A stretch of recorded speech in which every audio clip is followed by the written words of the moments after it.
This is PK along with Dr. Douglas C. for SIDECAR. Today, Dr. Douglas C. wants to talk just for a moment about a very powerful tool. It's the words that we use. You know, as preparing for our studio time again today, received a email from one of my associates at the bakery. Many of you may remember from the Revive seminar, the gentleman that instituted the bakery, which is our entrepreneurial think tank in Sioux Falls. And he sent me a very timely message. And the reason it was timely, and I got a confession to make, PK, I kind of like to drive fast. Okay. And on my way to the Minneapolis the last evening, I got a speeding ticket. Oh, boy. And sometimes those things happen, and we tend to have a defense mechanism pops up. And the reason this article that I received yesterday was so timely because it talks about the words that we use. We'll come back and connect a few dots after I share this article with you.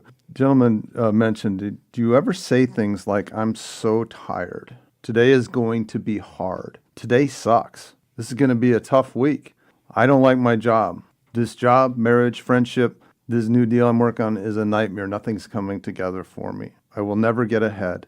I know I look awful today. He or she totally ignored me. I know they hate me. I don't have any friends. The way I behaved today made me feel stupid. How come I couldn't do that? Everyone else can do it. I'm a loser. I am nothing compared to the people around me.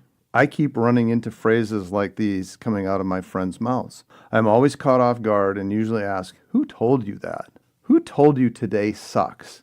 Is that your assessment? And is it based on just simply having a difficult morning? Your morning sucks, so you decided unilaterally that from henceforth, today shall sucketh as well.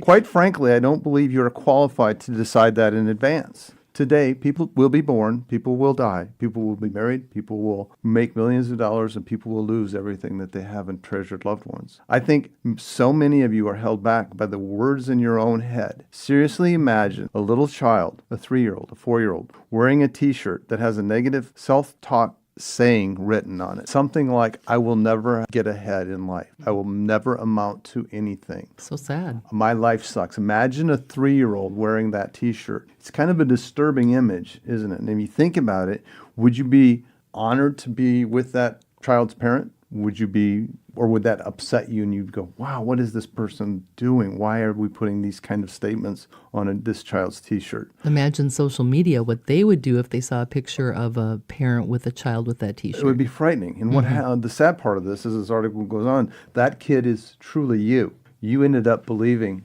those messages about yourself. The thing about the words that we use is they're so powerful. So last night when I was getting my speeding ticket, I sat there and it was a little bit of a challenge to me. And then I processed the things that I've always taught and thought about. And when we're faced with a true challenge, sometimes it's hard to actually apply what we teach. Yeah. And I sat there and think, well, I could blame this officer. I could blame the globalization. I always get a ticket. You know, the reality was I was accountable. I was driving too fast. And I had to sit back and go, probably okay. Does it always happen to me? No. The last 7 times I've been pulled over, like I said, I kind of like to drive fast.